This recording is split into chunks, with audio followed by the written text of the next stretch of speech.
Mais uma vez, estamos aqui e hoje nós temos a presença do pastor Robson. Daqui a pouco nós vamos estar perguntando a ele, para que ele possa estar se apresentando. E aí, Romário? E aí, galera, como é que vocês estão? Graças a Deus, mais uma vez aqui. Mais um videozinho aí pra vocês no canal. E hoje, qualidade, como a gente tem prometido pra vocês aí, qualidade. Exatamente. Viu? Estamos alimentando a fera aqui já. Daqui já a se pouco. Preparando, já. Isso mesmo, é isso aí. Lembrando, pessoal, que eu sempre vou repetir isso nos nossos vídeos. Todo o conteúdo que aqui vai falar, até mesmo a opinião e o que o pastor vai trazer aqui pra nós, a gente não quer dizer pra vocês que não há vínculo nenhum com relação ao nosso ministério, onde nós congregamos, eu e o Lázaro. Nossa igreja, nosso pastor, que é o nosso líder, não tem, tá? A opinião que vai ser falada aqui vai ser a opinião do nosso convidado. E nós queremos ouvir aqui, eu sei que vai ser muito bênção. Vai ser muito bênção para nós aqui, para você que está nos assistindo. E não somente a do pastor Robson, né? Mas também todos os outros que nós estivemos trazendo aqui. Todas as linhas doutrinárias, todos os pontos teológicos. Não tem nenhuma vinculação, nenhum compromisso doutrinário com o nosso ministério. É isso aí. Mas vamos começar? Vamos começar. Primeira pergunta. Quem é o pastor Robson? Se apresente aí pra nós. E, gente, antes dele começar, já estamos aqui, ó, com a parceria da Pizzaria Lourenço. Isso. Galera, chegou em Juazeiro do Norte a melhor pizza delivery da cidade, com um sabor jamais visto e no conforto do seu lar. Nós estamos falando da Pizzaria Lourenço. É isso aí, galera. A Pizzaria Lourenço presenteia você com uma mega promoção de inauguração. Essa inauguração, sabe o que é que ela lhe dá? Pizza grande por apenas R$19,90. Pizza grande por apenas R$19,90, rapaz, é uma pichincha, velho. Ei, mas tem uma coisa boa aí pra quem tá com a gente, Tem né? um cupom, pra firmar essa parceria tem um cupom. Que cupom é esse? É o seguinte, se você ligar pra eles e disser, estou ouvindo do canal Fuja da Ilha, a taxa de entrega é grátis. Rapaz, já vou passar pra todo mundo isso aí, viu, velho? Passa o número aí, Romário. E pra você entrar em contato com eles lá, bem facinho, note aí, ó, 98118 6972. E tem outra opção de número também, 98862 8162. Então não perca tempo e liga logo lá. Pizzaria Lourenço, hein? É A isso melhor aí. da cidade. Show de bola, valeu. Isso aí, galera. Gente, pizza show. Já estamos aqui comendo, alimentando o Robson. E é isso aí, Robson. Quem é o pastor Robson? Antes de começar falando de mim, né? Deixa eu pedir pra você se inscrever no canal. É verdade. Eles se esqueceram. É isso aí. É youtuber também, tá, galera? A gente vai já passar aqui o canal dele pra que você se inscreva. Dá o like, deixa o comentário. Compartilha. Compartilha. Isso, exatamente. Isso vai ajudar a propagação da palavra. E muito importante, aqui no link fixado, nós vamos deixar a nossa vaquinha. Se você quiser apoiar esse canal, abençoar para que esse projeto continue, abençoando você, abençoando a quem você compartilhar, vai estar o link aqui da vaquinha para que você possa nos apoiar com qualquer valor, né, Romário? Qualquer valor, galera, qualquer valor vai ser bem-vindo demais para nós aqui, para que a gente possa dar continuidade a isso, como o Lázaro falou. Ok, vamos lá. Quem sou eu? Sou Robson Ribeiro, sou natural da cidade de Campina Grande, interior do estado da Paraíba. Eu vou falar, se você quiser me interromper fazendo alguma pergunta. Pode ficar à vontade, pastor. Pode ficar à vontade. Fica à vontade. Mas aí eu vou discorrendo aqui de tudo, né? Tranquilo. Então, sou de Campina Grande, mas em 2011 me mudei pra cá, para o Juazeiro do Norte, para auxiliar com o pessoal da igreja que eu faço parte, casal de pastores, né? Pastor Gidel e Fatinha. Inclusive, quero mandar um abraço para eles, porque eles vão assistir. E pastor Vão se inscrever Gidel. no canal. Isso. Pastor Gidel, já fica o convite, né? Futuramente você possa estar aqui conosco. É isso aí. É isso aí. Então, em 2011 eu me mudei pra cá, pra Juazeiro do Norte. Na verdade, eles moravam no Crato. E eu me mudei pra ajudá-los e servir na igreja que eu faço parte. De 2011 a 2013 eu morei em Juazeiro. Em 2013 eu me mudei pra Missão Velha, que foi onde eu me casei, constituí minha família lá, que é onde eu resido atualmente. Eu moro lá em Missão Velha e auxilio, né, no pastoreio, como pastor auxiliar, tanto aqui em Juazeiro do Norte, como também em Missão Velha e nas outras obras que a gente tem espalhadas pelo nosso Cariri. E o pastor Robson é de qual igreja? Igreja Verbo da Vida. Verbo da Vida, Ministério Verbo da Vida, que tem sede em Campina Grande. Lá é a extensão, todas as outras igrejas do nosso ministério no Brasil, vem de lá, né? O famoso Kennedy Reagan, né? Isso? Kenneth Reagan. Kenneth Reagan, na né? verdade, ele é fundador do Centro de Treinamento Bíblico Rema. Ah, o Rema, né? E aí um dos alunos desse centro de treinamento, dessa escola, veio para o Brasil em 1970 e alguma coisa. Mas em 1983 ele começou as primeiras igrejas e de lá para cá são mais de 400 igrejas espalhadas pelo Brasil e também pelo mundo. A gente tem igrejas no Japão, no Uruguai, Paraguai, na Bolívia, no Chile. São vários países que temos igrejas Verbo da Vida administrada por Campina Grande. É igrejas em outros países, mas administrada pela sede em Campina Grande. A maioria delas com pastores brasileiros. É a que faz o acompanhamento. Isso. A maioria delas com pastores que foram enviados do Brasil para iniciar essas igrejas. Poucas delas a gente tem igrejas que são pastores da nação, né, do país que a igreja está lá. A maioria foram missionários que saíram do Brasil, muitos deles de Campina Grande e outros de outras nações, de outros estados e outras cidades, foram para lá, né, com a visão de Deus, começaram e estabeleceram a igreja, estabeleceram a escola e hoje funciona, mesmo estando em outro país, mas com igrejas Verbo da Vida e também com escolas Rema de Campina Grande. Perfeito. Porque o Rema, ele é americano, é de Oklahoma, Tulsa, Oklahoma. Lá é a sede do Rema. Perfeito. Mas a administração de Campina Grande, do Brasil, é em Campina Grande. Perfeito. Show. Show de bola. Quanto tempo na caminhada, pastor? Esse ano eu vou completar 17 anos. 17 anos. Cristão, né? Que eu confessei Cristo como Senhor da minha vida. Vai fazer 17 anos. Na verdade, está completando 17 anos. Mas de ministério, eu acredito que eu tenho uns 11 a 12 anos. Eu já estou na caminhada ministerial, né? Pregando, ensinando. E o ano passado, bem no meio da pandemia, a gente foi convidado e separado para pastoreio na parte auxiliar. Então, hoje eu não sou um pastor titular de nenhuma igreja.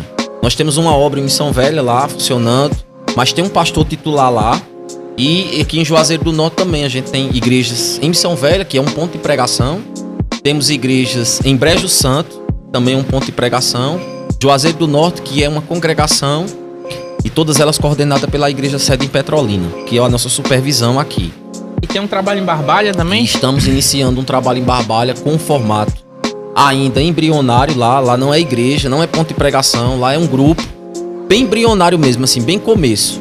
Mas a gente está lá trabalhando crendo no nosso coração e fundamentando o povo lá na doutrina, na palavra, para que lá também possa se tornar uma igreja também. Show de bola mesmo. Uma bênção mesmo. Falando agora assim sobre... Queria saber mais nisso, né? Você falasse um pouco pra gente a respeito assim, pastor, em que área, né? Porque a gente conhece 5 ministérios na palavra e tudo aqui, tudo, pastor, apóstolo, assim, em que área você se identifica se mover com mais facilidade e faz isso hoje? Okay. Ou seja, quem você disse que você é, né? A pergunta clássica da Bíblia, né? Sempre que as pessoas me perguntam sobre isso, e são, assim, pouca gente que tem essa visão de ministério com os 5 dons ministeriais, como tá escrito lá em Efésios, no capítulo 4:11, né? Isso. Que ele vai falar que Jesus Cristo mesmo deu uns para apóstolos, outros para profetas, pastores, evangelistas e mestres, tendo em vista o aperfeiçoamento dos santos para a obra do ministério. Aí ele diz, até que todos cheguemos à unidade da fé. Então, como a igreja, a gente entende que a igreja, ela nunca vai alcançar até que todos cheguemos, porque o até, ele dá a ideia de distância, mas também dá a ideia de tempo. Eu posso dizer que essa igreja aqui, ela tá situada num lugar, e daqui para o centro, nós percorremos, daqui para o centro vai durar daqui até tal lugar. Eu quero ensinar uma coisa para uma pessoa. Essa mesa, ela vai daqui até o fim da rua. numa distância mais ou menos de tantos quilômetros, de tantos metros. Então, quando ele fala sobre esse até, ele está mostrando uma distância ou um tempo que a igreja vai precisar desses ministérios. Sim. Apóstolos, profetas, pastores, evangelistas e mestres. Sim. Perfeito. Até que todos cheguemos. Como a igreja sempre está chegando pessoas... Gente nova, né? Gente nova, então ela vai precisar dos apóstolos, profetas, pastores, evangelistas e mestres. Também, 1 Coríntios, Paulo fala, também, mais uma vez ele fala sobre a questão dos dons ministeriais. E sempre que alguém me pergunta, eu sempre respondo assim: existem 3 palavras que elas estão ligadas entre si, mas que não é a mesma coisa, que é ministério, chamado e dom. Então, às vezes as pessoas me perguntam assim: qual é o teu chamado? Mas, na verdade, o que ela tá querendo saber é qual é o ministério que eu tô atuando. Exercendo. Isso é verdade. Exercendo. Então, o chamado é aquela coisa que queima dentro da pessoa. Isso é o chamado. É a identificação. É algo que Deus colocou e vem do ventre. Uhum. Eu acredito que tem pessoas que ainda nem crentes são e já tem o chamado. Porque o chamado, ele vem do ventre. Você conversa com pessoas que nem crentes são e você identifica. Rapaz, essa pessoa tem um jeito pastoral. Ela tem um jeito de falar que parece um pastor. E a pessoa nem crente é. Nem conhece o evangelho. Paulo disse isso, que ele foi chamado do ventre. E ele nem crente era, né? Interessante, né, velho? Então, chamado é aquela coisa que queima. É aquele ardor por dentro. É aquela convicção. Eu fui chamado para isso. Pronto, isso é o chamado. O ministério é a atividade que você está exercendo no momento. Ministério é trabalho. A palavra ministério significa trabalho. Então, o chamado é a atividade que está sendo exercida naquele momento. E o dom é o manto. É o poder, é a unção que vem sobre o chamado e sobre o ministério. Então, chamado, ministério e dom são coisas diferentes, mas que andam juntos. Sim. Então, o meu chamado hoje, eu sou chamado para o ensino. Eu sou chamado do ofício do mestre. É o que eu consigo entender hoje, dentro da maturidade cristã que eu tenho. Não vou dizer que isso é absoluto e que é pleno. Sim. Porque eu acredito que a gente, como crentes, a gente sempre tem alguma coisa pra gente crescer. A gente nunca vai chegar numa plenitude de dizer eu sei de tudo. Então, e Deus vai também descortinando as coisas pra nós de maneira progressiva. Deus não dá tudo de uma vez. Eu acredito que se Deus compartilhasse tudo que ele tem ao nosso respeito de uma vez, ele matava a gente, né? E não tem nada a ver com aquilo da gente querer dizer, às vezes, que, por exemplo, que nós um dia chegaremos ao pleno conhecimento, e é o que Deus quer de nós, né? Que todos cheguem ao pleno conhecimento. Da verdade. Isso não quer dizer que a pessoa que chega, ou que se chama, que tem essa ardência no seu coração, pessoal, para o ensino, quer dizer que Deus não vai derramar todo o pleno conhecimento sobre ela, tá? Eu acho que tem gente que pensa isso, né? Que não, se eu sou chamado para mestre hoje, todo o pleno conhecimento eu já tenho, então é só eu. Não é, né? Não tem um desejo de se desenvolver, de estudar, de buscar em Deus, de orar mais. Não, acho que veio tudo de uma vez e agora eu vou só fluir, né? Se fosse assim, era bom demais. Oxente. Assim, isso é um engano porque, primeiro, o ensino, ele é um pouco diferente da pregação. Enquanto a pregação, ela inspira, ela conta e ela proclama, o ensino, ele informa, ele explica e ele detalha. Então, quando você está diante de um ensino, você está diante de alguém que está explicando, informando e detalhando. E por isso que isso dá um pouco de sono. Força você a ter que... A pregação não, recebe em nome de Jesus e acabou. Não tem como dormir, não tem como dormir não. E aí não tem não, como é que vai... Não diz como é que você recebe. Recebe em nome de Jesus e o cara tem que pegar aquilo pela fé e dizer eu recebo. Mas o ensino vai dizer pra você como é que você recebe. Então as pessoas às vezes não têm um pouco de paciência. Normalmente quando uma pessoa está no púlpito pregando, quando alguém é chamado por Deus para pregar, para o púlpito, normalmente, se ela estiver pregando, se naquele momento ali ela está sendo inspirada para pregar, então normalmente a inspiração daquela pregação está vindo na hora. Então ela está ali, normalmente ela não preparou um esboço, ou às vezes ela prepara um esboço, mas esse esboço que ela preparou, às vezes ele é atrapalhado pela unção. Mudado completamente. Na hora. Então isso é uma pregação. Então a inspiração da pregação, ela vem na hora que a pessoa está no púlpito. Uhum. Então você é inspirado enquanto você está falando. No caso do ensino, a inspiração do ensino, ele vem enquanto você está estudando. Que é justamente para aplicar aquilo que é detalhoso, né? E isso, normalmente quando uma pessoa está pregando, ela termina a pregação e ela fala coisas das quais ela não estudou e ela nem sabe que disse aquilo, ela nem preparou para dizer. E quando ela desce do púlpito, a pessoa diz: que palavra que você falou, isso aqui, isso aqui. E eu disse isso. Você contou minha vida todinha ali. Isso, eu nem me lembro que disse isso. Então você nem lembra que você verdade. falou aquilo ali. Já o ensino, o que é espetacular para as pessoas no ensino, no púlpito, tipo, eu tô ensinando alguma coisa e a pessoa tá ouvindo o que eu tô falando ali, ela tá sentada. E ela tá dizendo: uau, que coisa massa que ele tá falando. Esse uau que ela tá dando, esse boom que ela tá tendo ali enquanto ela tá ouvindo, eu tive quando eu tava estudando. É diferente. Ele diz: uai, isso aqui é bom, isso aqui eu vou falar. Isso aqui, cara, eu tô dentro sozinho comigo. Então, assim, isso que você falou, a questão do estudar, pessoas que acham que é só a unção vir, isso é uma ilusão. Porque se você é chamado para o ministério, você tem que estudar. E quem é chamado para o ministério de ensino, ainda mais. Inclusive o apóstolo Paulo, ele chega a dizer isso a Timóteo. Porque ele diz que merecedor de dobrados honorários seja todo aquele que pastoreia, né? Ele diz, digno, merecedor de dobrados honorários, todo aquele que pastoreia. Ele fala do pastor, mas ele diz com especialidade aqueles que se afadigam no ensino e na palavra. Então quem é pastor merece um salário, mas quem se afadiga no ensino e na palavra tem que ser dobrado. Ele fala merecedores de dobrados honorários. Quem ensina e quem se afadiga no ensino da palavra. É por isso, né, Lázaro? Porque ensinar a palavra, ela sempre puxa de você ler muito, né? Verdade, muita meditação. Eu tenho que tentar ler um livro por dia. E não somente ler o livro, mas extrair aquilo ali que o livro está tendo. Pra mim, livro não importa. Eu não me impressiono com o tamanho do livro. Eita, que livro grande. Quanto maior pra mim, melhor, porque tem mais informação. Tem muito mais informação. Mas se todo mundo pensasse assim quando encarasse um livro, né? Não é?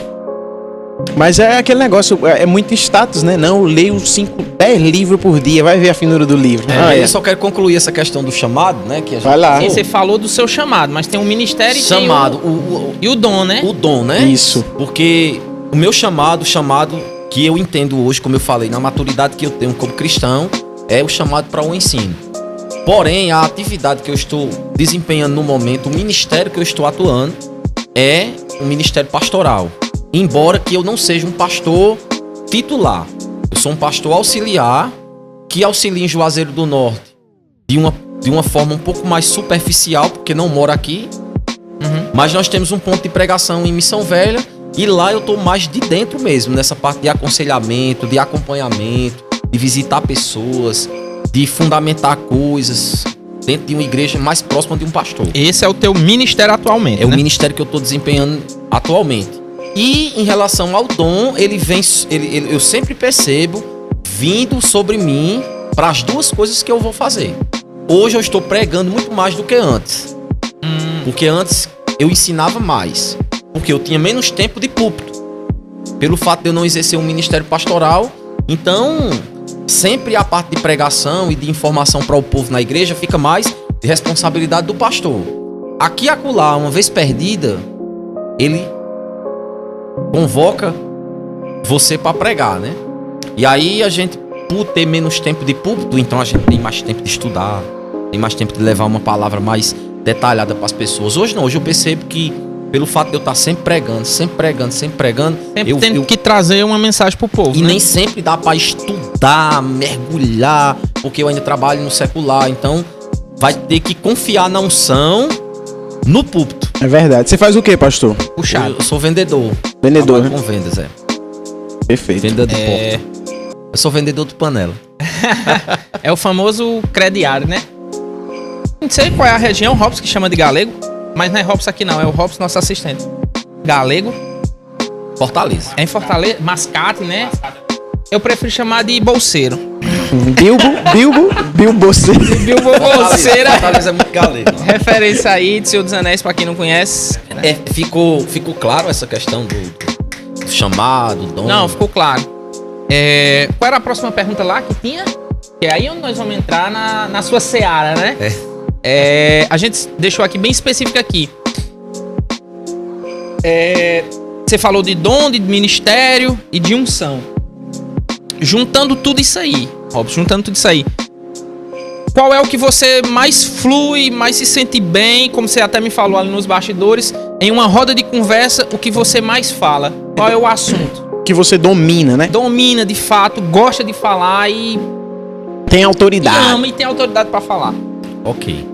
Assim, a pergunta ela é simples, mas Ampla, né? ampla, né? Quem ensina gosta de falar de tudo. Quem ensina sempre gosta de falar de muita coisa, né? E atualmente o assunto que eu mais estudo é escatologia. Estudo do fim, das coisas do fim. Eu não me considero um escatologista, não me considero um especialista no assunto, mas aquilo que eu estudo e que eu percebo clareza nas escrituras, eu falo. É o assunto que eu mais estudo hoje e inclusive eu tenho um livro escrito, né, um e-book escrito. O livro e-book é sobre escatologia? É sobre escatologia. Nossa, Pra Romário vai quem, pegar. menino, eu vou cair matando em cima disso aí. É escatologia. Porém, o assunto que eu mais gosto de falar, que mais eu converso nas rodas, não dos escarnecedores, mas dos esclarecedores, né? É o assunto da realidade da nova criação. Inclusive, eu tava até comentando isso com o Lázaro aqui nos bastidores, que se eu for convidado, se eu tiver a oportunidade de no mês eu pregar 5 vezes, 3 vezes delas eu vou falar sobre realidades da nova criação. E aí, antes que vocês perguntem mais ou menos como é isso, né? Eu gosto de dizer sempre assim, por que realidades da nova criação? É a pergunta que eu ia fazer mesmo. Porque assim, esse termo não é um termo conhecido. Não é. Né? As pessoas podem até ministrar sobre, né? Pincela aqui, fala ali, fala de 1 Coríntios, né? Você é nova criatura e tal. Mas assim, buscando um entendimento para esse termo, acho que é muito pouco. Isso aí é um problema, porque hoje nas igrejas a gente percebe que existe uma superficialidade muito grande de quem escuta. Eu não tô falando isso generalizando, a gente sabe que tem muita gente que tá sentada nas cadeiras que são estudiosas, que procuram, que quer saber. Mas normalmente a gente vê dos púlpitos saindo muito conhecimento e muita superficialidade por parte de quem tá, o público, né? O pessoal que tá ouvindo. E às vezes as pessoas elas têm um pouco de preguiça de pensar e às vezes a gente vê uma pregação saindo dos púlpitos que nem sempre às vezes as pessoas entendem muito o que está sendo dito. E às vezes acontece da pessoa estar falando sobre isso, realidades da nova criação, e ele nem sabe assim o tema específico que está falando e as pessoas também não conseguem ter essa ligação, né? Realidades da nova criação é, no meu ponto de vista, a chave primária para você, claro, a princípio é nascer de novo, né? Eu tô falando já depois disso. Depois que acontece o nascer de novo. Antes não tem como a pessoa aprender sobre a realidade da nova criação. Mas logo em seguida ela precisa, eu acredito que é o fundamento básico para você desenvolver sua vida com Deus, é a questão da realidade da nova criação. Saber quem você é, o que você tem e o que você pode. Se você não sabe quem você é, você dificilmente vai ter uma vida de adoração a Deus no nível que Deus espera. Fala aí esse negócio de adoração que tu falou pra mim, que tu é doido, mano. Por quê?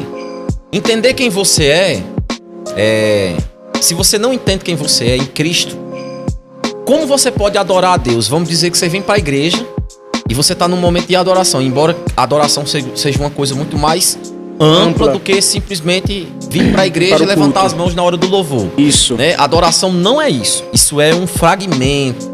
Faz parte dela. Mas a gente não vê registro de Adão cantando, indo pra igreja, dando dízimo, fazendo nada. E ele glorificava a Deus. Adorava a Deus. Como é que ele fazia isso? Ele era a adoração. A vida dele era a adoração a Deus. Então a gente precisa entrar nesse nível de adoração fora da igreja, né? A nossa vida ser um financiamento. Isso. Para Deus olhar, enquanto nós estamos vivendo, a gente exalar uma adoração para Deus. O que nós fazemos, ou o que nós façamos, isso possa subir como adoração. Eu preciso questionar. O que eu tô fazendo no meu dia a dia? Isso tá subindo para Deus como uma adoração ou como rejeição? É verdade. Porque eu posso cantar as mais lindas músicas.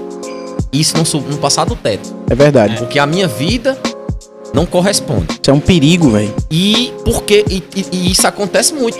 Por quê? Por não entender quem é. Eu só quero voltar um pouquinho nessa questão de igreja, do culto, né? A adoração no culto. Como eu posso chegar diante de Deus,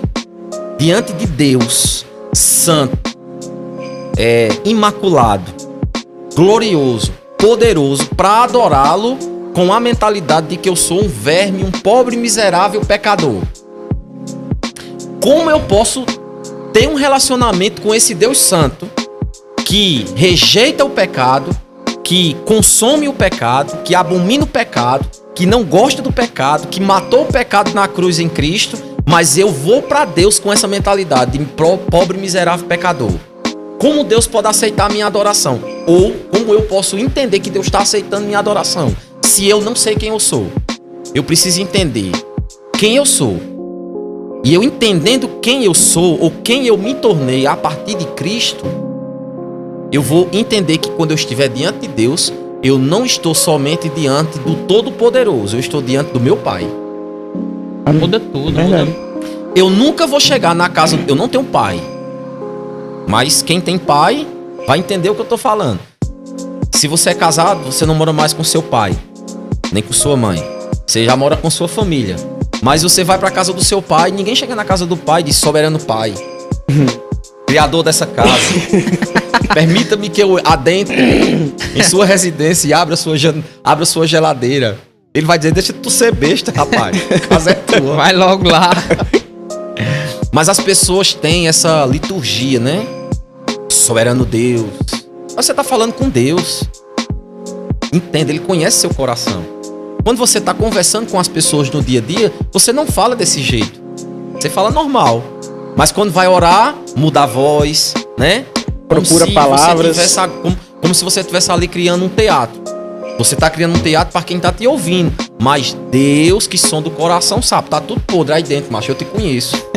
É verdade. Então, é muito forte. Não entender quem é, dificilmente você vai ter uma vida de adoração a Deus no nível que Ele quer. Quando eu sei quem é, eu sei o que eu tenho e eu sei o que eu posso. Quantos cristãos têm medo de expulsar um demônio? Porque não sabe quem é e não sabe o que pode. Menino, não sabe sabe a o que autoridade que tem. Não sabe o que tem. Foi dada a Cristo.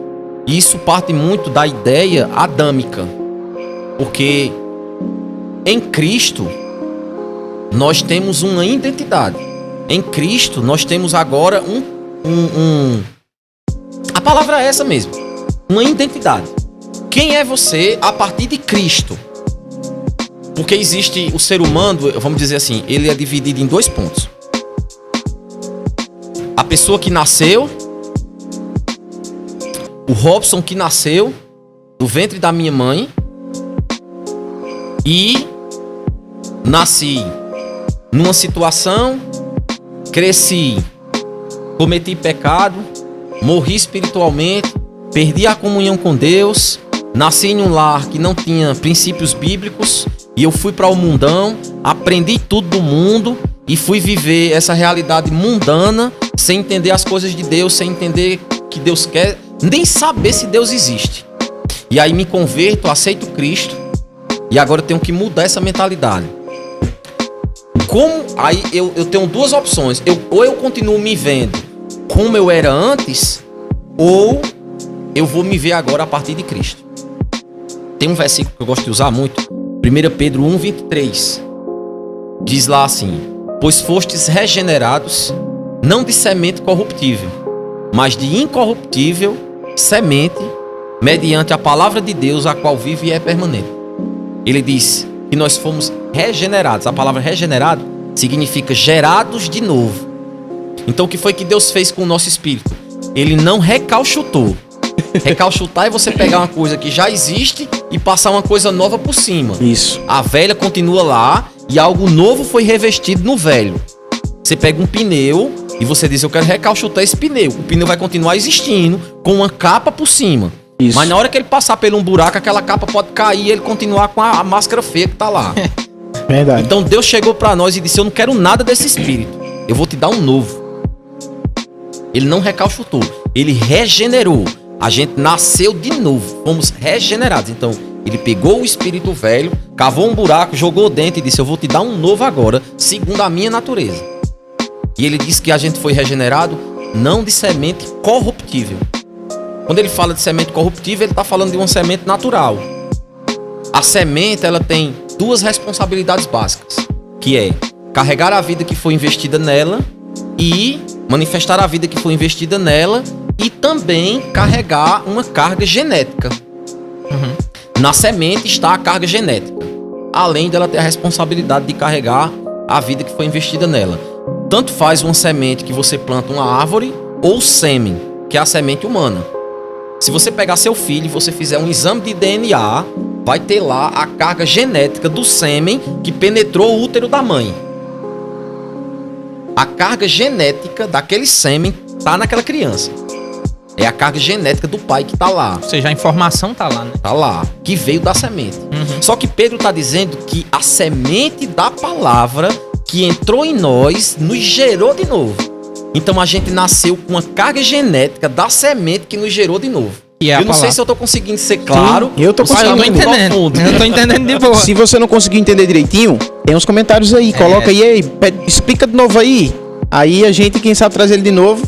E explica melhor. E explica melhor. Mas assim, tá claro. Tô conseguindo entender. Tá muito claro. E aí, ele tá dizendo que a semente da palavra, ela veio nos regenerar, nos nascer de novo, nos fazer novas criaturas. Então, eu tenho uma carga genética que me define espiritualmente. E essa carga genética, ela não é a partir de Adão, ela é a partir de Cristo. E isso faz toda a diferença. Porque Cristo, quando eu olho para Cristo, eu vejo um homem andando do jeito que Deus queria que um homem andasse. Quando eu olho para Adão, eu vejo o fracasso, eu vejo a derrota, eu vejo o pecado, eu vejo a justificativa do porquê erra. Então a gente olha para os cristãos hoje, a gente vê eles justificando por que tá errando. Ele justifica para mim, mas não é justificável para Deus. Ou seja, eles estão olhando, querendo ou não, estão olhando para Adão ainda, né? É interessante, tem uma frase que fala assim: aquele que é bom em justificativa é péssimo, é ruim em arrependimento. Porque uma coisa é você explicar. Você é um líder de uma igreja e você chama a atenção de uma pessoa porque ela tá errando em alguma coisa. Você tem um empresário na sua igreja e você chega para ele e diz: cara, tu tem que pagar os impostos. Principalmente como cristão, você vai ter que pagar os impostos. Você vai ter que ser honesto com os seus funcionários. Você vai ter que pagar o que eles merecem. E ele vai te justificar. Mas assim, o governo cobra imposto caro demais. Aí ele começa com a justificativa do fracasso de Adão, sendo que ele é crente, ele é justiça de Deus. Então ele está se vendo na limitação do homem e não na de Cristo, que dá condição para ele de ser o que Cristo quer que ele seja, independente do sistema do governo. Sim. Porque se ele for fiel a Deus... Caráter aí, é questão de caráter. Se ele for fiel a Deus, mesmo o governo cobrando os impostos que cobra, Deus dá condição para ele de ser honesto e de ser fiel em tudo e ele não vai quebrar. Mas porque ele tá olhando na limitação humana, falha e caída, então ele vai olhar só para o lado natural, ele não olha para o espiritual. Jesus disse que o que é fiel no pouco, Deus o colocará sobre o muito. Então, como é que eu me coloco numa situação como essa e não vou ser fiel? É verdade. Tem que ser, Tem cara. que ser. Mas para ser Lázaro e Romário, tem que entender quem é. Quem é? Se você não conhece quem você é. Se você pegar o Novo Testamento e você ler ele, toda vez que eu falo de Novo Testamento, eu não estou incluindo Mateus, Marcos, Lucas e João. De Atos para frente? Eu estou incluindo de Atos para frente. Porque o Novo Testamento, embora Mateus, Marcos, Lucas e João estejam no Novo Testamento da nossa Bíblia, mas eles não fazem parte do Novo Testamento. Jesus estava andando aqui na Terra sob a velha aliança. Ele estava meio que uma transição ali já, né? Isso. Quando é que o Novo Testamento começa? Não começa no nascimento de Cristo, começa na ressurreição dele. Isso. Quando ele ressuscita, ele estabelece uma nova ordem, uma nova aliança, um novo pacto na ressurreição. Então, quando você lê o Novo Testamento de Atos para frente, eu não vou dizer nem Atos porque é o começo da igreja, tudo ainda está se estabelecendo, ainda não tem nem reuniões sendo formadas ali, e quando tem, algumas delas é bem perturbada, como Atos capítulo 6, que a gente vê aquela perturbação toda, o povo aglomerando, tendo aquela coisa dos apóstolos quererem servir todo mundo e não tava aguentando, o povo tava murmurando. Então assim, essa visão de aglomeração de igreja, eles ainda estavam se estabelecendo, né? A gente vai ver depois aparecer o apóstolo Paulo, junto com Barnabé, Silas, estabelecendo obras, estabelecendo igrejas. E é de Romanos pra frente que você começa a ver as cartas direcionadas às igrejas.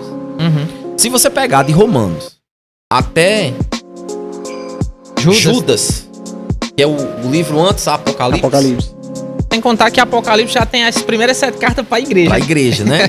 O comecinho de Apocalipse ali. Mas se você for pegar esses livros que eu tô falando, se você pegar um marcador de texto ou uma caneta e você sublinhar as expressões em Cristo, por Ele, por meio dele, nele, você vai se impressionar o tanto de vezes que aparecem essas expressões. Vou dar um texto aqui bem conhecido. Efésios capítulo 1, versículo 3. Bendito Deus e Pai do nosso Senhor Jesus Cristo, o qual nos abençoou com toda sorte de bênçãos espirituais nas regiões celestiais em Cristo, o qual nos elegeu nele. O que é que ele está falando? Em Cristo, ele está mostrando que essa bênção de Deus, ou o eu ser abençoado, é em Cristo. Em Cristo eu sou abençoado. Em Cristo, é nele que eu sou abençoado. Não é na minha vida antes de ser crente, é em Cristo. Então a minha percepção de cristão, ela tem que partir de Cristo. A Bíblia fala que Cristo, ele é herdeiro de Deus e eu sou co-herdeiro com ele. Isso. Co-herdeiro é herdeiro juntamente com. Entender essa questão de identidade, eu sempre gosto de dar um exemplo assim. Imagine que você tem Antes de eu dar o exemplo, deixa eu explicar uma coisa. A Bíblia, se você pegar uma Bíblia, pode ser ela digital ou pode ser ela impressa, né? Mas se você pegar uma Bíblia, a Bíblia ela tem 2 aspectos. Ela vai ter 2 aspectos básicos, que é o aspecto experimental e o aspecto legal. Ou o aspecto experimental e o posicional. São 2 coisas diferentes. O aspecto legal é o que está escrito sobre você. É o que você é, o que você pode e o que você tem. Legalmente está escrito sobre você aquilo ali. A Bíblia diz que nós somos sarados pelas pisaduras de Jesus. Isso é o que está escrito sobre mim. Isso é uma realidade, uma herança espiritual. Não significa dizer que eu estou andando do que a Bíblia está falando. E é isso que dá um nó na cabeça do crente. Porque ele entende que ele é curado, mas adoece. E aí ele diz, não, só pode não ser desse jeito. Essa cura aí começa os conflitos, né? Começa os conflitos, começa a surgir as doutrinas de interpretação. Isso. Porque tá escrito que você é curado, mas você adoece. Aí você é um líder e eu sou um crente que eu estudo a Bíblia, mas eu tô confuso. E eu tô lendo lá. Rapaz, a Bíblia tá dizendo que eu sou curado. Eu chego pra você e digo, meu pastor, a Bíblia tá dizendo que eu sou curado, mas eu tô doente, me explique. E aí você vai explicar a partir da teologia e não a partir do que a Bíblia fala. É verdade. E a pessoa, tu vai tentar me explicar por que eu adoeço. Mas tu não vai citar nenhum texto da Bíblia. Tu vai explicar a partir da tua concepção. A lógica, né? Da lógica. Tu vai tentar achar a justificativa por que eu adoeço. Então, legalmente a gente é curado. Então isso é a parte legal. A parte experimental é a parte que você tá vivendo, é tua vida. Então eu costumo dizer assim, imagine que aqui em Juazeiro do Norte tem um homem muito rico. Muito rico. Vamos dizer o mais rico daqui, que eu não sei nem quem é. Mas vamos pegar o homem mais rico de Juazeiro do Norte, um dos. E ele encontra um mendigo da rua, ele tá passando e encontra um mendigo. Esse cara não tem herança, ele não tem herdeiro, ele é só. Não, mas dá. Tá certo. Ele é só, esse cara é só. Fechou, né? Os 20, aí você... Ele tá andando e diz, como é seu nome? E o cara vai e diz o nome dele.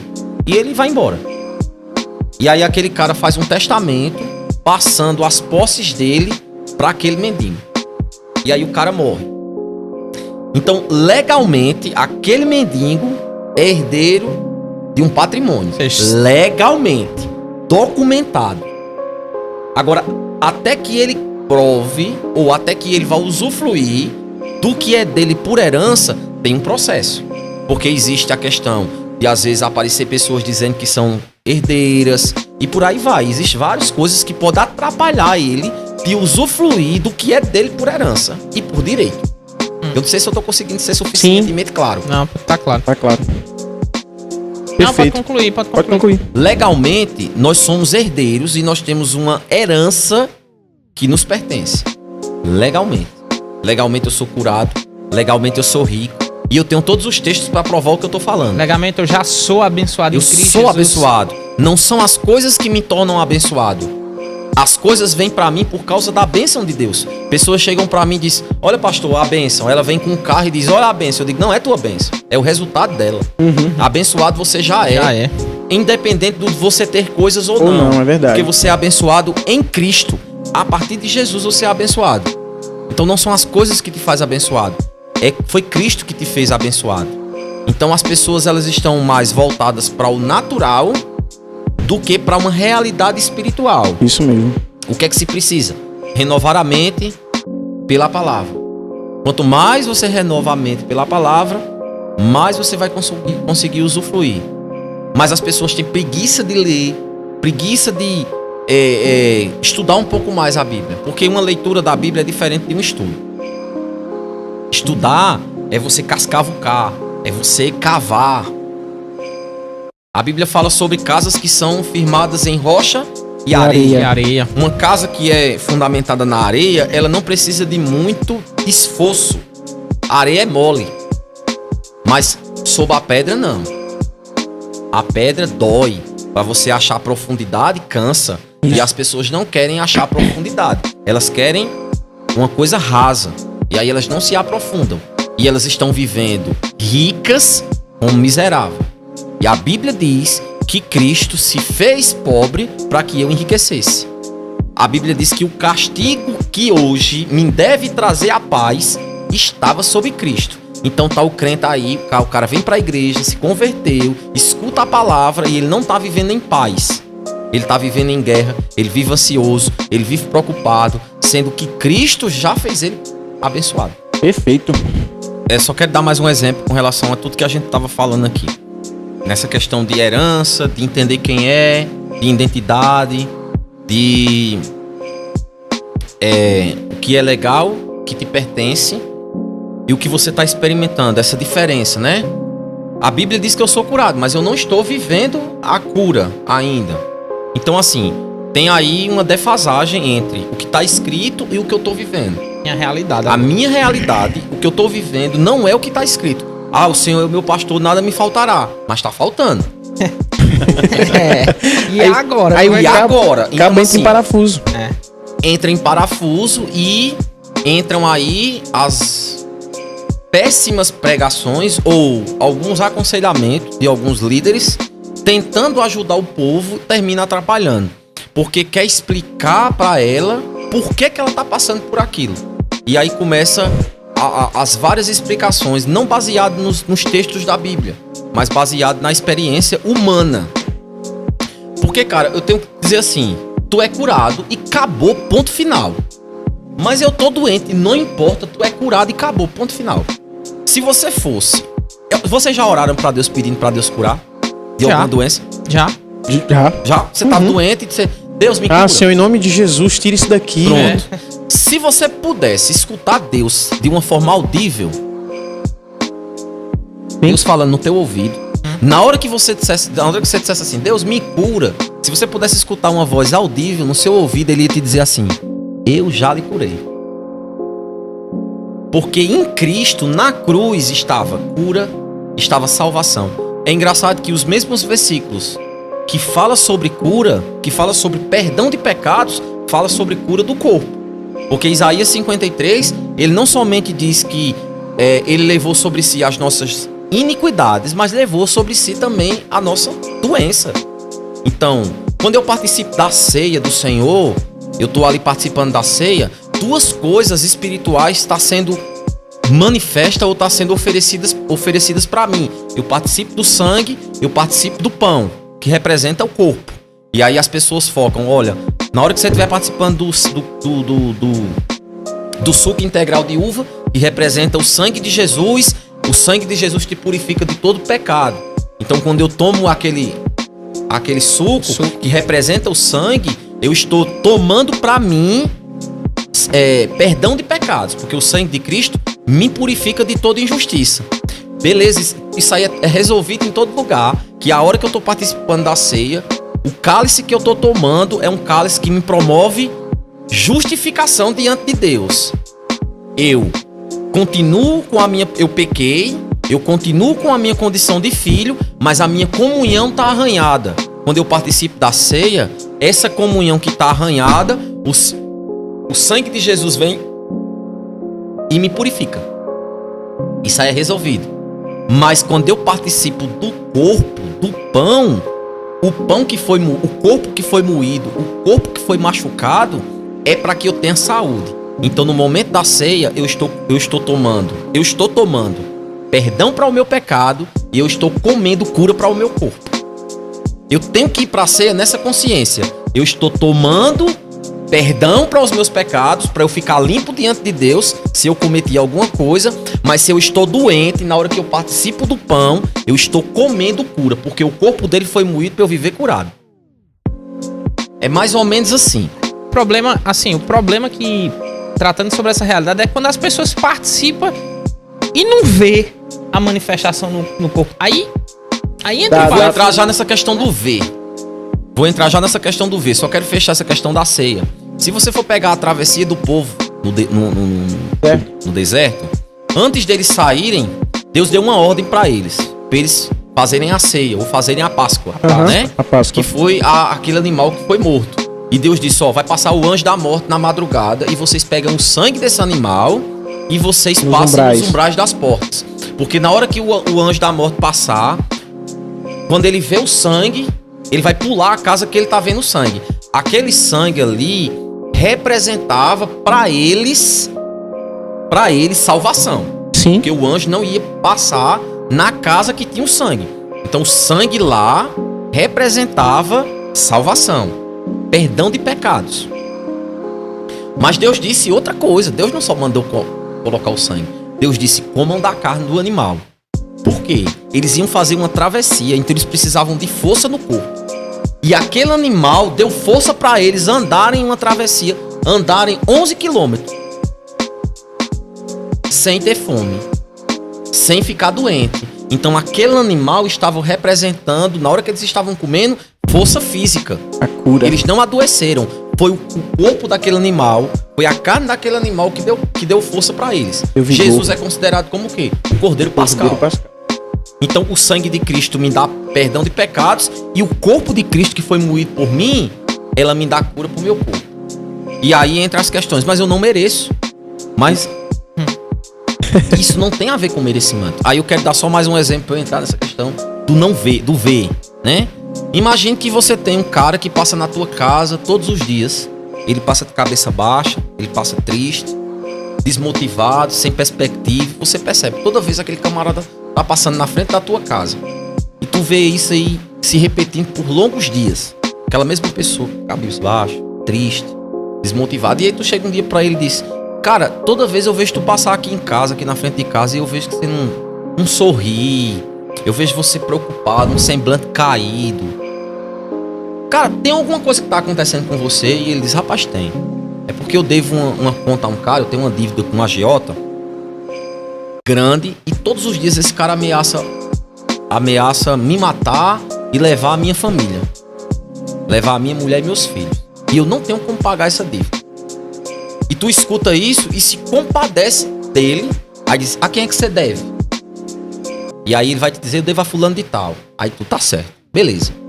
E ele vai embora e tu vai em fulano de tal. Aí diz, fulano te deve quanto? Ele deve 50 mil reais, mas com o juro já tá em 90. Aí tu diz, me dê o número da sua conta. Aí você pega o número da conta dele e diz, hoje com a tecnologia, né, eu vou fazer um Pix. É ligeiro. E você faz e diz, confira aí na sua conta. E o cara vê que tá lá dinheiro. Aí ele diz, pronto, ele não lhe deve mais nada. A conta dele foi paga.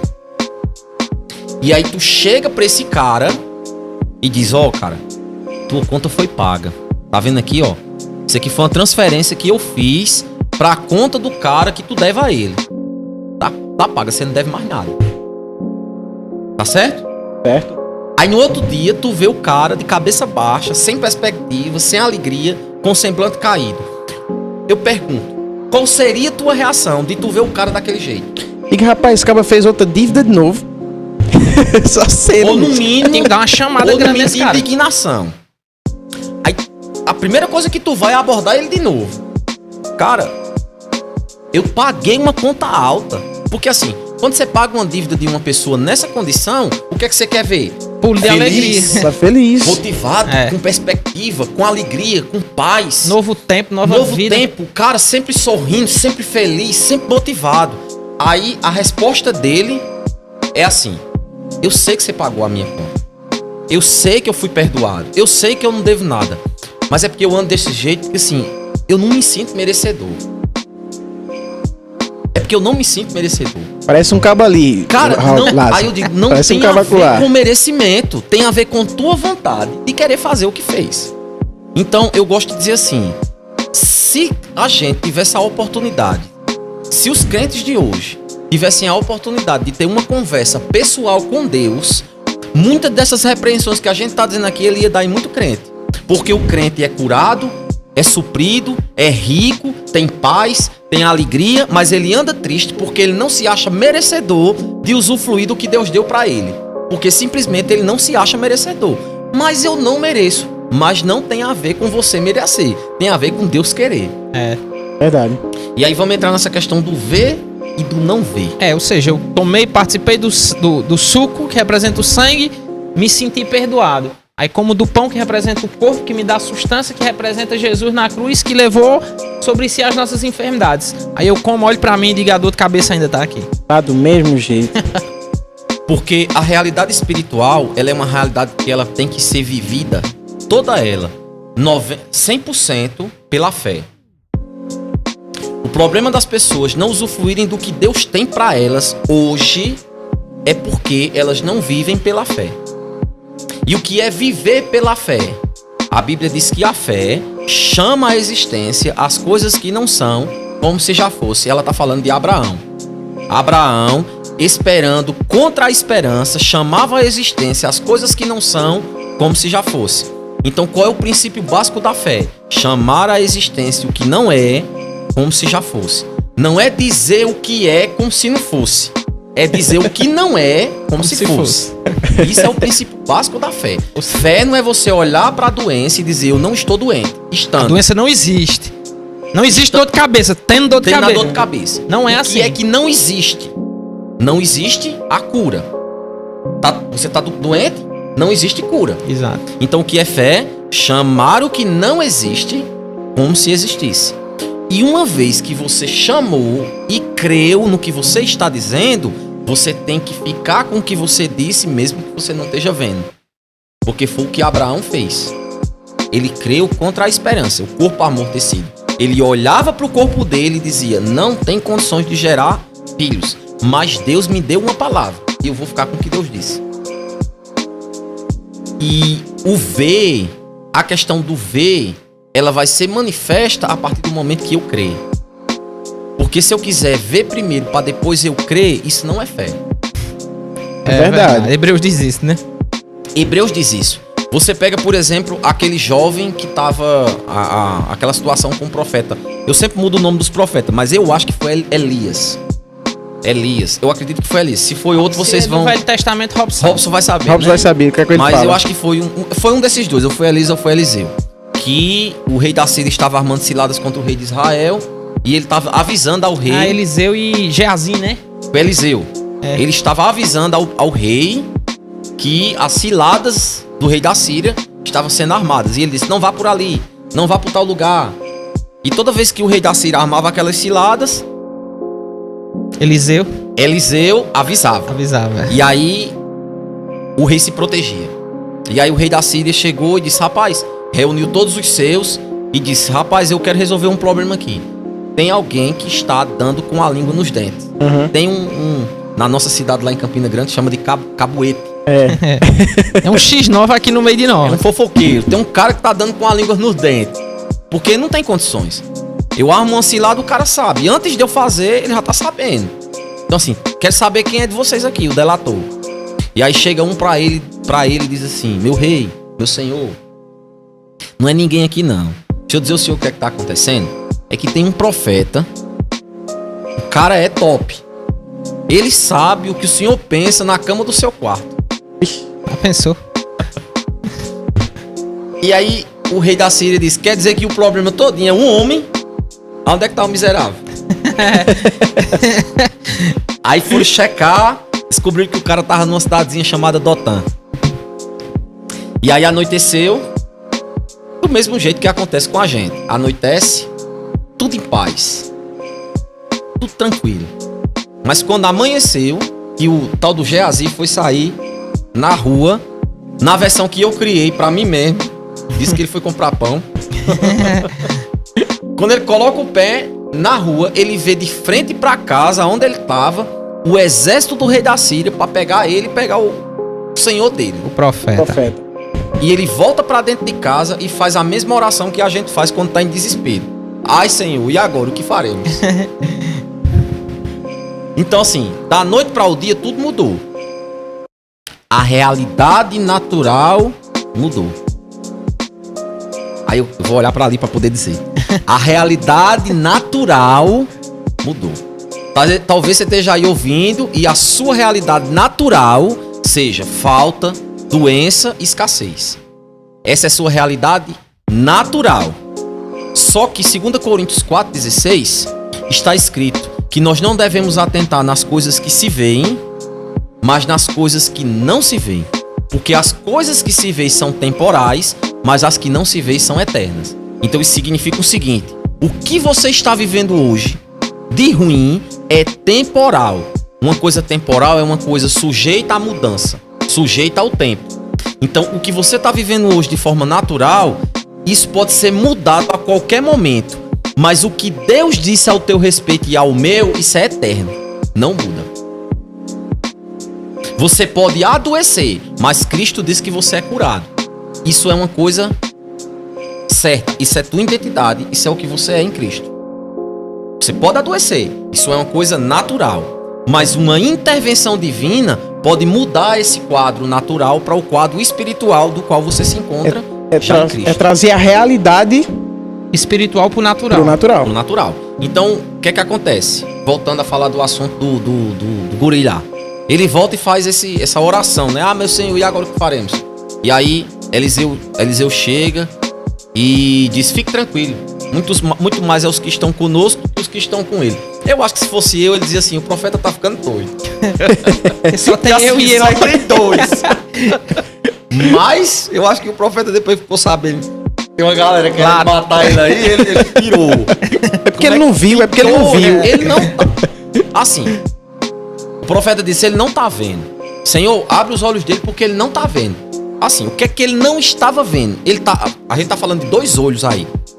Tem um olho que tava vendo. É. E tava vendo bem. Tinha um que tava vendo a realidade natural e outro que estava fechado. É. E aí o profeta disse: Senhor, abre os olhos dele para que ele veja. Os olhos dele estavam abertos, mas eram os olhos naturais. Com esse olho natural eu vejo escassez, eu vejo falta, eu vejo derrota, eu vejo doença, eu vejo que não tem jeito, eu vejo pandemia, vai todo mundo morrer, vai ficar de mal a pior. Isso é o que o meu olho natural tá vendo, isso é o que o sistema diz, isso é o que se apresenta diante de mim. Mas o que Deus disse ao meu respeito não tem a ver com nada daqui, porque Deus não está preocupado com pandemia. Deus não está, o céu não está em crise, Deus não está vendo escassez, Deus não está vendo falta, Deus não vê doença, porque Ele é a própria cura e Ele está morando em mim. Jesus Cristo trouxe o céu para mim, para dentro de mim. E aí o profeta pede para que Deus abra os olhos do menino e ele vê um exército de carros e cavaleiros de fogo voltados ou ao redor da casa dele. Aí vamos lá. A gente não tem um cara desse pra toda hora tá dizendo: Senhor, faz ele ver. abre os olhos. Você crê que existe anjos Sim. nos protegendo? Sim. Sim. Mas a gente não vê. É. E porque a gente não vê, a gente anda como se não tivesse. Então a gente anda com medo de ser roubado. A gente anda com medo de tudo. É verdade. Aquele lugar ali, que ali é perigoso. Mas tem um anjo te guardando. Tu não vai pra lá desfilar no celular. Não, você tem algo pra você fazer que é importante. Mas você fica com medo de ir. Que não seja o Há um não propósito. tentarás, né? Não tentarás levianamente ir pra Não, lugares você tá indo pra um propósito. Uhum. Mas você diz, não vamos pra ali não, que ali é perigoso. Mas, cara, tu tem um anjo que tá te protegendo. E você O anjo precisa do ir. Senhor acampa-se ao redor de todos que o temem. Mas a gente não vê. E porque não vê, não consegue crer. Mas a Bíblia diz que eu tenho que viver não pelo que eu vejo, mas pelo que eu creio. Essa questão que você falou foi bem interessante, porque eu tenho uma pergunta com relação a isso, né? Por exemplo, eu tenho que ir, eu sei que tem um anjo que está comigo, né? Um anjo está comigo, show. Mas se de alguma forma eu mesmo crendo que esse anjo vai me proteger, eu receba algo assim, no caso de Deus, né? Deus fala a mim que diga, não vá não. Por mais que eu tenha aquele propósito. Mas aí, no caso, é uma coisa bem específica. Porque, assim, coisas específicas, elas não podem ser usadas como fundamento. Sim. Entendeu? Uhum. Experiências específicas, elas não podem ser usadas como fundamento. Eu sou um pregador e eu ensino fundamentos. Entendi. Sempre que eu tô diante do púlpito, eu ensino para o povo fundamento. Eu não quero saber quem tá passando coisas diferentes do que eu estou dizendo. Eu estou ali para fundamentar. E também experiências minhas não valem. Porque eu estou ali para fundamentar o povo na palavra de Deus. Então, existem experiências. Eu prego, por exemplo, que a fé, ela é baseada no que Deus disse. Então, por exemplo, eu não posso colocar a minha fé em uma coisa se eu não conheço o que Deus disse. Para eu ter fé em Deus, a respeito de algo, eu tenho que conhecer o que Deus disse sobre aquilo que eu estou querendo ter fé. Eu estou conseguindo ser claro? Sim. Pode dar um exemplo? Posso. Vamos dizer que eu tô querendo alguma coisa. Ok? Eu tô querendo um carro. Pronto. Eu também pergunto, quero. Também quero. Tá escrito na Bíblia, em algum lugar, que você vai ter um carro?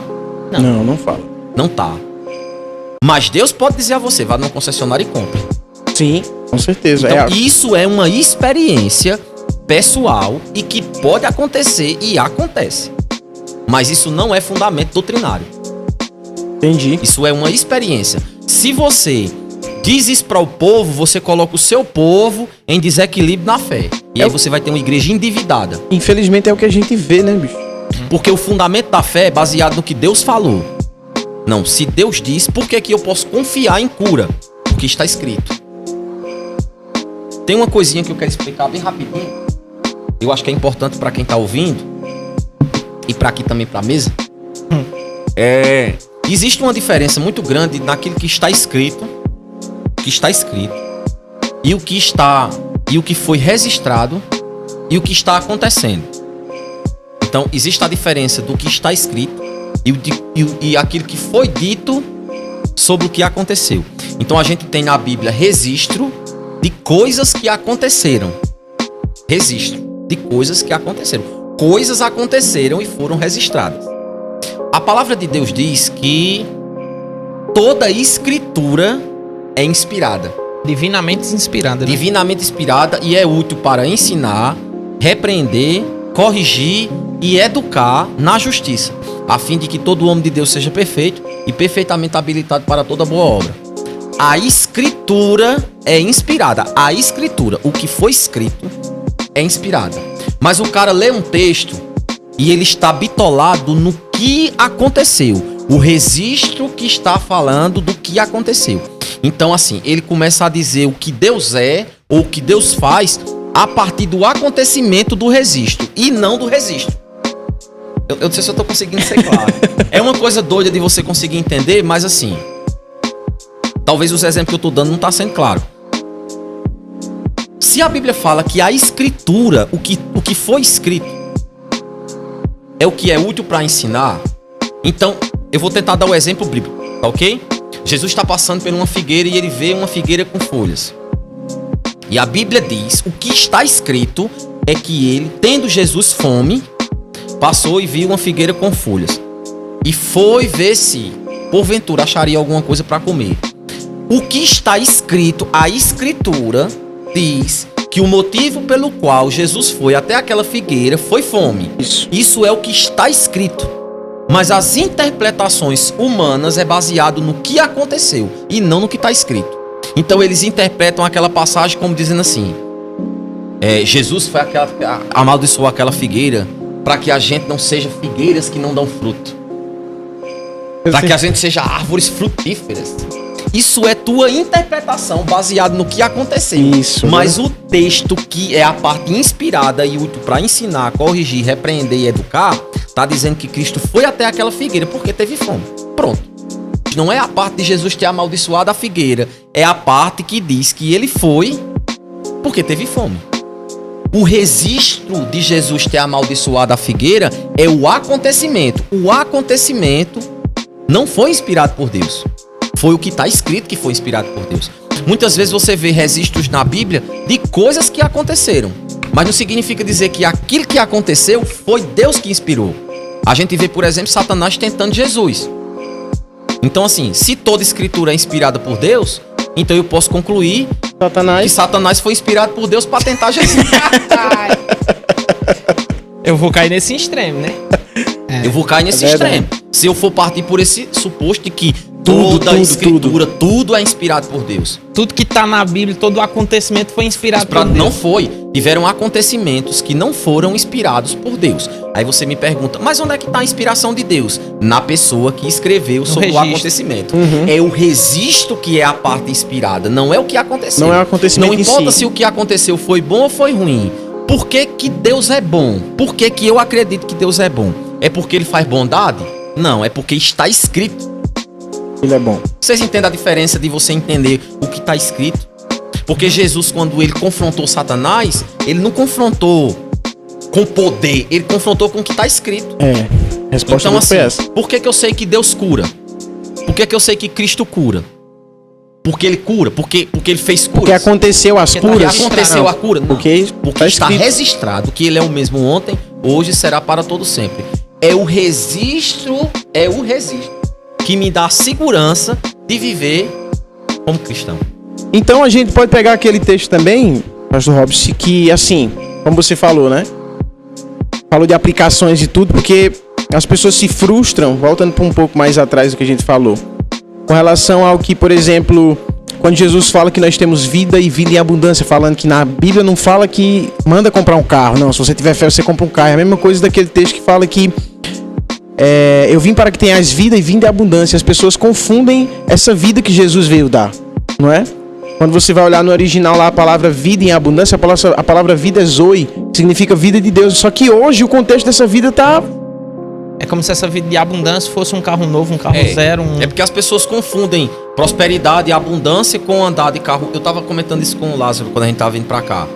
Quer dizer, o camarada, ele acha que vida abundante é ele andar de carro novo, é ele adquirir um bem, em vez de pagar o boleto que já existe, atrasado.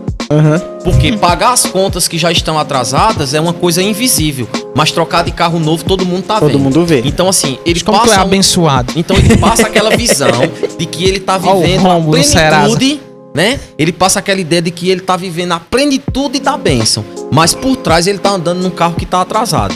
E aí às vezes até tá com busca e apreensão, mas ele tá andando e mostrando para todo mundo que ele é abençoado. Então assim, a bênção de Deus, ela não está no que você tem, ela está no que você é. Nem à toa que a palavra para Abraão não é vai e pega as bênçãos, mas vai tu e seja uma bênção. Então assim, o abençoado de Deus, a bênção de Deus não é ter, é ser. Tem uma frase que eu gosto de usar muito em cima desse tema que eu ministro, é assim: o ser, o ter não muda o ser. Não é o que você tem que vai mudar quem você é. Mas se você entender quem você é, você vai mudar o que você tem. Ter não influencia o ser, mas entendendo quem é, vai mudar o que tem. Então você pode ser rico, pode ter riquezas e ser um miserável e ir pro inferno. Tendo muita riqueza. A tua riqueza natural não muda quem você é aos olhos de Deus. Mas se você entender quem você é, você pode não ter R$1 no bolso, Mas o que você não... Mas entendendo quem você é, tudo isso pode mudar. Porque a nossa realidade natural, ela é mudada a partir de entender quem é. Porque quando eu entendo quem eu sou, eu olho para os meus celeiros, eu olho para o meu armário e não tem nada. Eu olho para o meu carro e eu quero sair, não tem gasolina, eu não tenho dinheiro para colocar. Entendendo quem eu sou, eu não vou ficar me lamentando, dizendo, oh meu Deus do céu, como é que está pode? acontecendo comigo?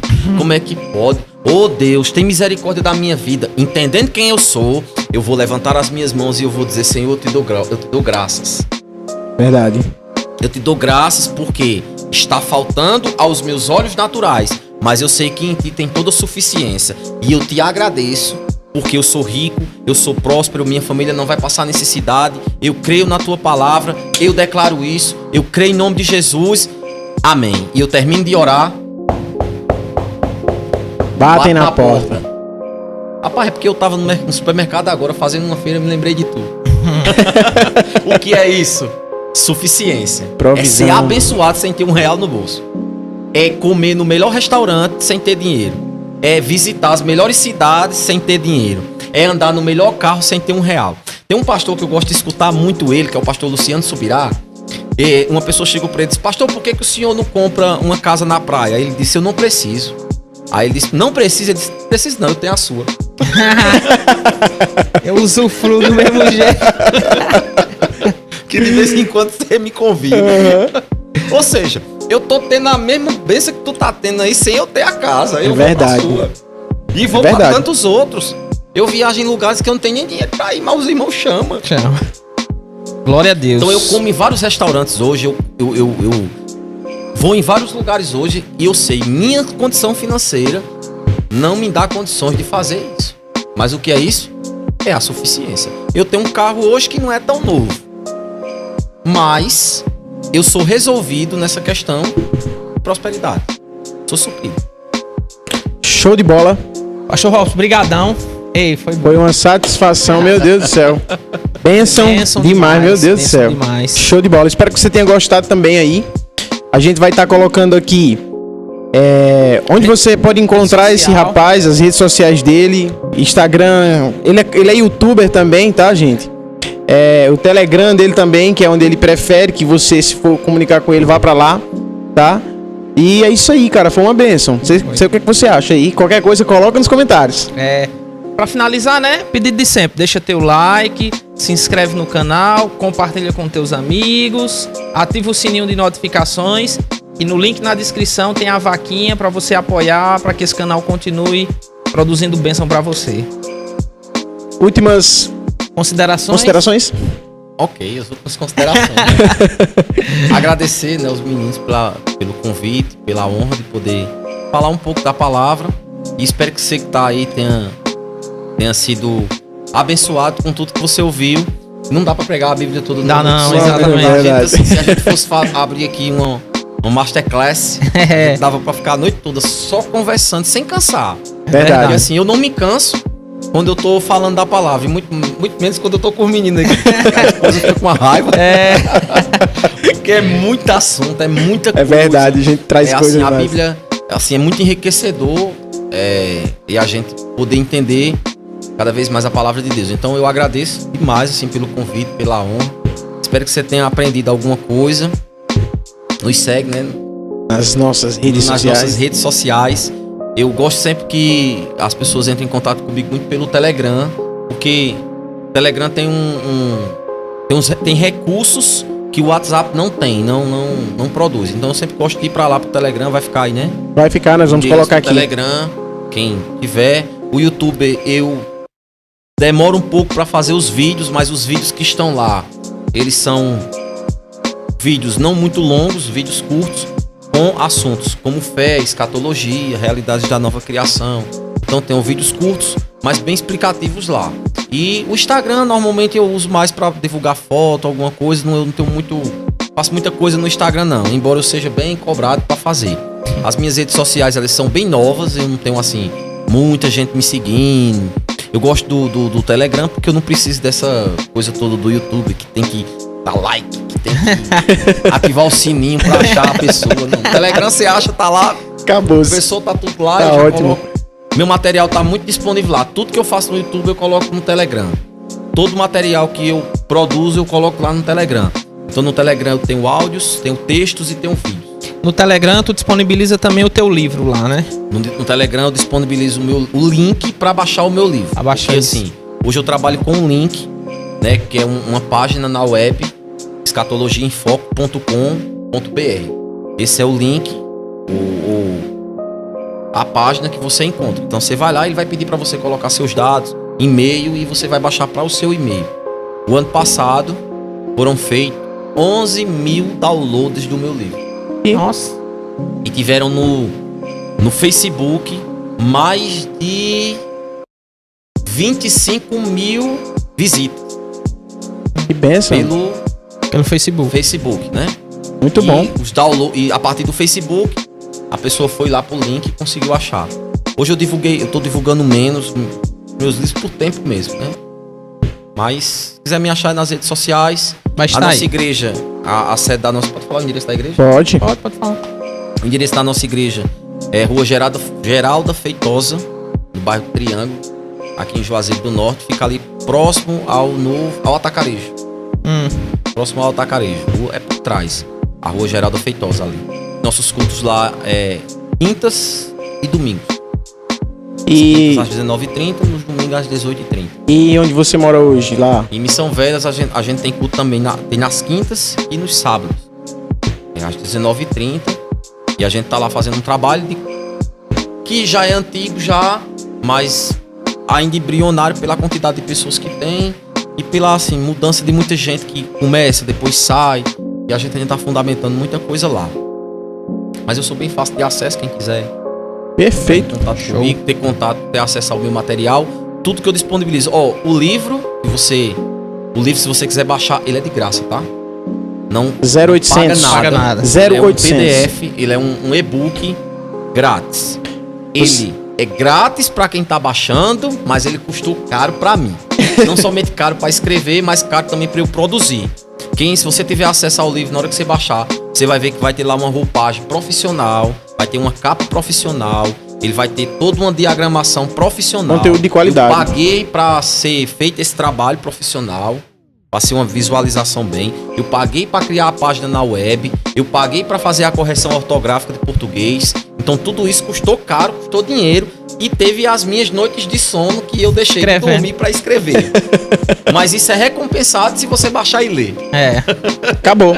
Essa palhinha que a gente deu aqui com esses minutos, com certeza você vai achar lá também no livro do pastor Robson Ribeiro. Então é isso, pessoal.